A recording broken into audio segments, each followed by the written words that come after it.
Hi, how are you? Olá, segundo ano, tudo bem com vocês? Sejam bem-vindos a mais uma aula de língua inglesa.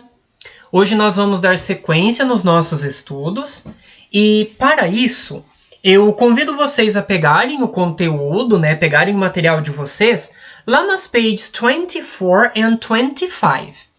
Só que, na verdade, a nossa aula de hoje ela será um pouquinho mais teórica. Então, eu não estarei pautado na realização dos exercícios que aqui estão propostos nestas páginas, certo? Então, eu trouxe aqui uma explicação, digamos, à parte, para nós termos uma ideia, um direcionamento.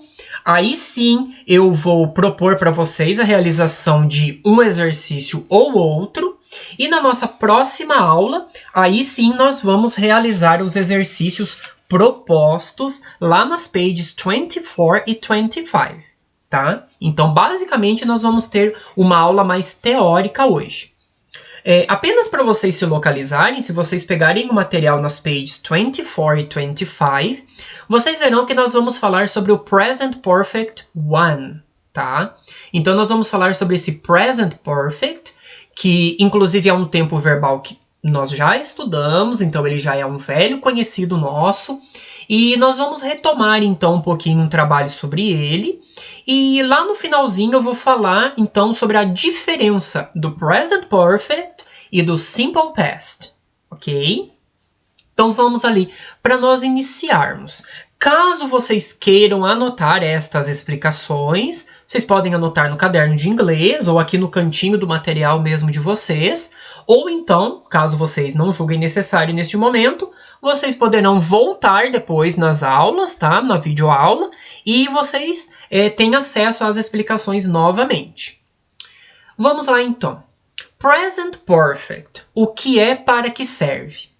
O Present Perfect ele é um tempo verbal, utilizado para mencionar algo acontecido em um passado que não foi especificado.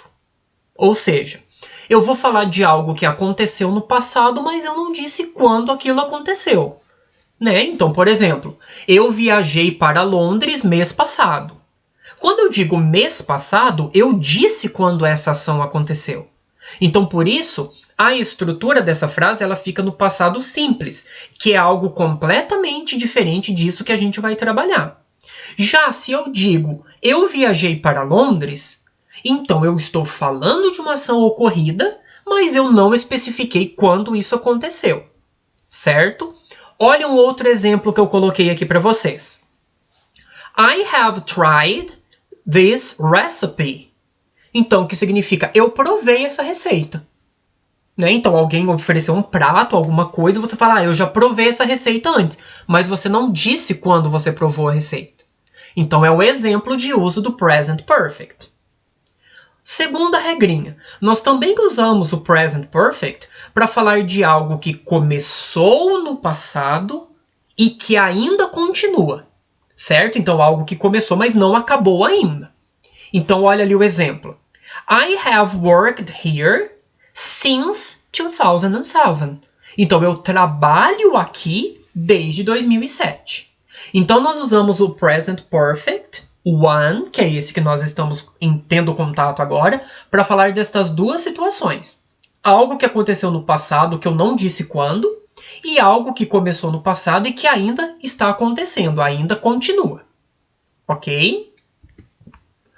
Aí eu coloquei aqui para vocês os verbos que nós precisamos no Present Perfect.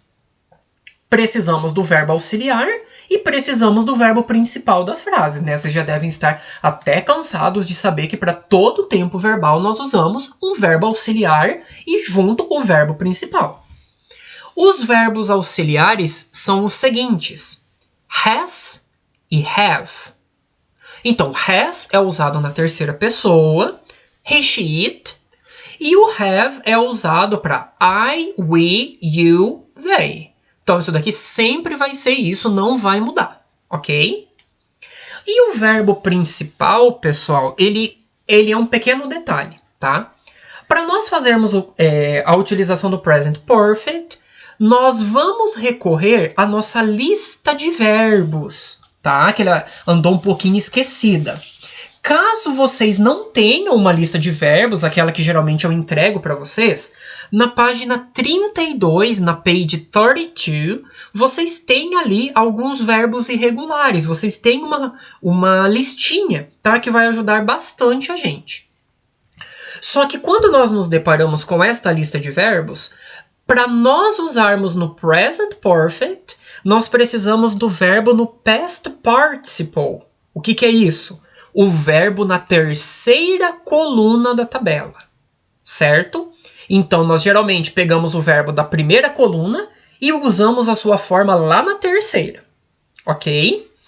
Caso o verbo que nós estamos estudando, ele não esteja ali, nós temos que acrescentar uma coisa. Só que aqui eu vou pedir desculpa para vocês porque eu coloquei trocado, tá, pessoal? Nos verbos regulares, que é quando o verbo não está na lista, nós acrescentamos o de, ed ou ied, tá? Aqui o teacher acabou colocando a regra do presente simples, tá? Então, onde está aqui o SES ou IES, desconsiderem isso. É de, ed ou ied, ok? Então, os verbos regulares, eles não estão nessa lista. Então, quando você vai lá na lista e procura ele não está, nós recorremos à regra do de, ed ou ied. O de nós acrescentamos quando o verbo termina em e. Ed nós acrescentamos quando o verbo termina em s, ss, sh, ch, x, z e o. E o ied nós acrescentamos quando o verbo termina em y depois de consoante, certo? Por exemplo, study. Então, aí eu tiro o y e coloco ied. Se for o y depois de vogal, eu apenas acrescento o ed no final, ok? E caso o verbo esteja na lista, ele é chamado de verbo irregular, ok? Qual é a estrutura do present perfect, então, pessoal? Frases afirmativas. Sujeito, mais o verbo auxiliar have ou has, mais o verbo na terceira coluna. Por exemplo, I have played tennis. Eu joguei tênis. Então, para I eu uso have, e o verbo played eu coloquei ed porque ele é um verbo que não tem na lista. E quando termina em y, eu acresço y depois de vogal, ed no final. O segundo exemplo, o verbo written é o verbo que eu retirei da lista de verbos. Vocês podem até conferir lá na lista, na page 32, na 32. Ele é o último verbo que nós temos. Ele é o particípio passado do verbo write, escrever. Então eu disse, she has written a poem. Ela escreveu um poema. Então vejam, ambas as frases, elas não estão especificando quando as ações aconteceram. Eu joguei tênis e ela escreveu um poema, certo? Então essa é a estrutura das frases afirmativas. Frases interrogativas. Pessoal, não tem segredo nenhum. Nós apenas trocamos o verbo auxiliar e o sujeito de lugar. Ao invés de ficar o sujeito e o auxiliar vem na frente. Então, se for have, ele vem na frente. Se for has, ele vem na frente. O sujeito e o verbo não muda, pessoal. Ele sempre fica na terceira coluna. Se ele está no particípio passado, ele vai ficar no particípio passado. E lá no final, a gente coloca o ponto de interrogação. Então, olha ali o exemplo. Have you played tennis? Has she written a poem? Você jogou tênis? Ela escreveu um poema? Viram só que o verbo não muda, a gente apenas troca de ordem o sujeito e o verbo auxiliar. Certo, pessoal? Então não tem segredo nenhum, é bem simples, ok?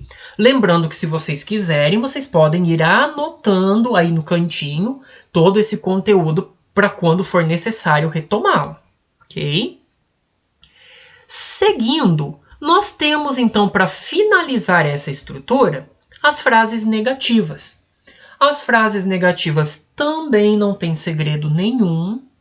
A estrutura delas é sujeito mais o verbo auxiliar com o not na frente, né, que indica a negação, e o verbo ainda na terceira coluna, ou ainda com o D, ED ou IED no final.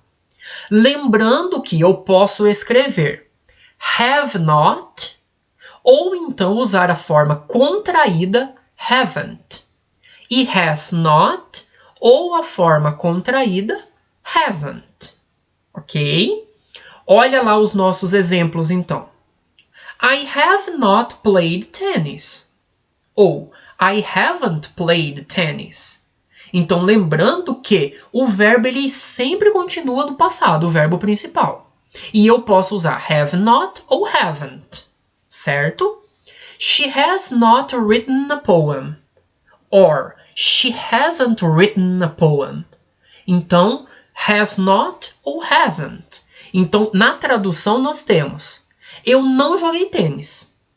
Ela não leu, não escreveu um poema, tá? Aqui, gente, esse have, ele não tem tradução de ter, tá? Nós não podemos dizer, eu não tenho jogado tênis. Ela não tem escrito um poema. Isso daí é um outro tempo verbal. O have e o has é auxiliar, eles não têm tradução. Ok? Seguindo, eu coloquei aqui então para vocês Simple Past versus Present Perfect One. Então, para nós termos uma ideia de quão diferentes são os dois tempos verbais, eu coloquei um exemplo no passado simples e um exemplo no Present Perfect. Olha lá o passado simples. Então, é um tempo verbal utilizado para falar de algo acontecido em um momento definido no passado. She went to the USA. Então, ela foi aos Estados Unidos last week. Last week. Semana passada. O verbo went, ele foi utilizado na segunda coluna dos verbos, não na terceira. E lá no finalzinho, eu grifei para vocês o last week, que é a marca de tempo, semana passada. Na interrogativa, lembra que nós acrescentávamos o did antes do sujeito? Did she go to the USA last week? Então, did she go? Lembra que quando nós acrescentávamos o did, o verbo que estava no passado voltava para o presente ou para o infinitivo? Então, é por isso que o went deixou de ser o went e virou o go. Did she go to the USA last week? E na negativa, nós acrescentamos o not depois do did. She didn't go. Lembrando que se eu usei o did ou o didn't, o verbo sai do passado e volta para o infinitivo. She didn't go to the USA last week.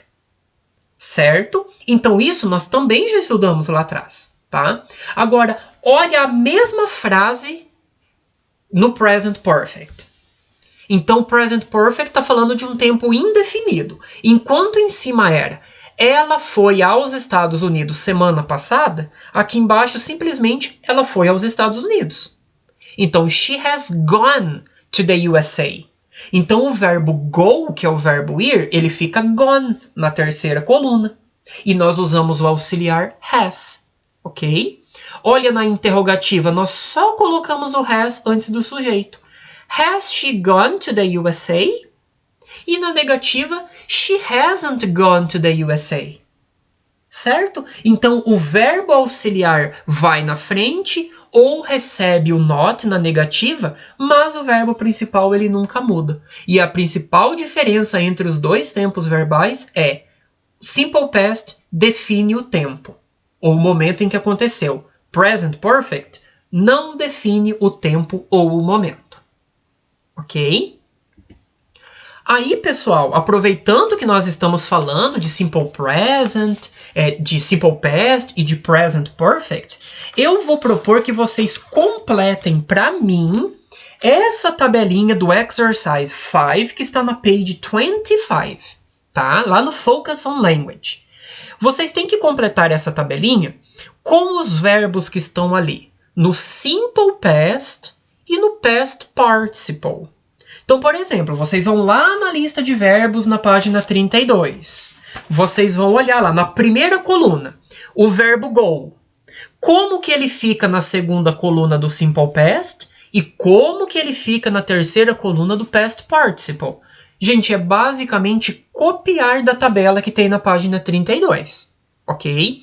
A única exceção é quando os verbos não estiverem ali, que a gente vai ter que acrescentar o D, ED ou IED no final. Mas os únicos verbos que vocês não vão encontrar aqui é o verbo cook, o segundo, que a gente vai pôr ED, aí fica ED nas duas colunas. O verbo prepare, que vai ficar prepared, como ele já tem o E, a gente coloca o D, vai ficar assim nas duas colunas. E o verbo served, que é o último verbo que tem ali. Como ele já tem o E, a gente coloca o D e ele fica assim nas duas colunas. Certo? Então eu quero que vocês completem essa tabela para mim, pessoal. E na próxima aula nós vamos retomar os exercícios da 24 e da 25. Ok? Então é isso. A nossa aula de hoje vai ficando por aqui. Eu espero que vocês façam todos os exercícios propostos e nós nos vemos na próxima aula. Bye, bye!